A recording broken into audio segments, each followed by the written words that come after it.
मेरी बीवी चाहिए मुझको बात करना उस लड़की से। बेवफा प्यार की राहों में मुझे क्यों छोड़ दिया, मेरे हालात ने गमों से रिश्ता जोड़ लिया।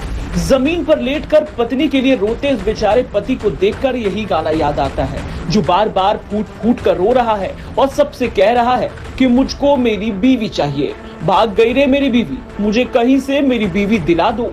जमीन पर लोट लोट कर रो रहा है ये बेचारा पति है, जो अपनी बीवी के लिए बिलख बिलख कर रो रहा है और बस सबसे एक ही बात कह रहा है कि मुझे कहीं से बस मेरी बीवी ला कर दे दो। कोई कुछ नहीं कर सकता है, मुझे मेरी बीवी चाहिए, मेरी बीवी चाहिए मुझको मेरी बीवी चाहिए। बेगूसराय में एक पति अपनी पत्नी के लिए सदर अस्पताल में हाई वोल्टेज ड्रामा करता रहा और ये कहता रहा कि मुझे मेरी बीवी चाहिए, जबकि उसकी पत्नी भागकर दूसरे लड़के के साथ शादी रचा चुकी है, पति के साथ रहने को तैयार नहीं है। पति के हाई वोल्टेज ड्रामा से सदर अस्पताल में करीब 1 घंटे तक अफरा तफरी मचती रही। पति कभी पुलिसकर्मी से खींचतान करता, उठते बजड़ते रहता, तो कभी जमीन पर लेटकर रोते बिलखते रहता। इतना ही नहीं, सदर अस्पताल के आईसीयू बिल्डिंग पर चढ़कर उसने छलांग लगाने की भी कोशिश की, लेकिन पत्नी को जरा भी इस पति पर तरस नहीं आया। मुझे बात करना उस लड़की से।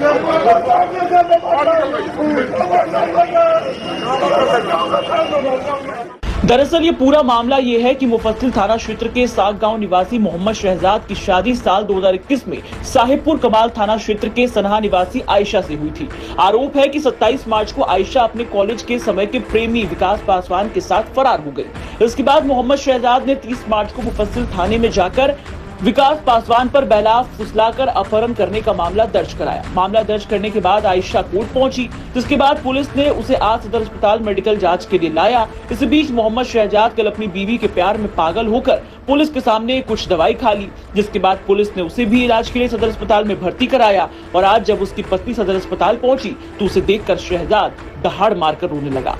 पुलिस के साथ धक्का मुक्की की, उठता बजड़ता रहा और अपनी बीवी चाहिए की बात करता रहा। दूसरी ओर उसकी पत्नी आयशा ने अपने पति पर गंभीर आरोप लगाए और बताया कि शादी के बाद उसका पति उसे प्रताड़ित किया करता था। पति के साथ उसकी एक बेटी भी हुई, लेकिन वो मारपीट करता रहा। उसकी गलती इतनी थी कि वो अपने कॉलेज के समय के दोस्त विकास पासवान के साथ बातचीत करती थी, जो उसकी गलती थी। लेकिन 6 महीने पहले उसके पति ने उसे दिल्ली बुलाया, जिसके बाद वो विकास पासवान से अपना रिश्ता तोड़ चुकी थी। लेकिन फिर वापस बेगूसराय आने के बाद उसके पति ने उसके साथ दोबारा मारपीट शुरू की। जब वो मायके गई तो फिर विकास पासवान के संपर्क में आई। इसके बाद वो उसके साथ घर से भाग गई और एक मंदिर में जाकर शादी रचा ली। और अब पत्नी का ये साफ कहना है कि वो अपने पति के साथ नहीं रहना चाहती है। मेरी गलती बस इतनी थी कि मैं उस लड़के को उससे पैसे मांगती थी, किसी बात के लिए मुझे पैसे नहीं देते थे। मैं इलाज करवाने आती थी सदर क्या बोलता है अस्पताल में, हाँ मेट्रो अस्पताल बेगूसराय, ठीक है।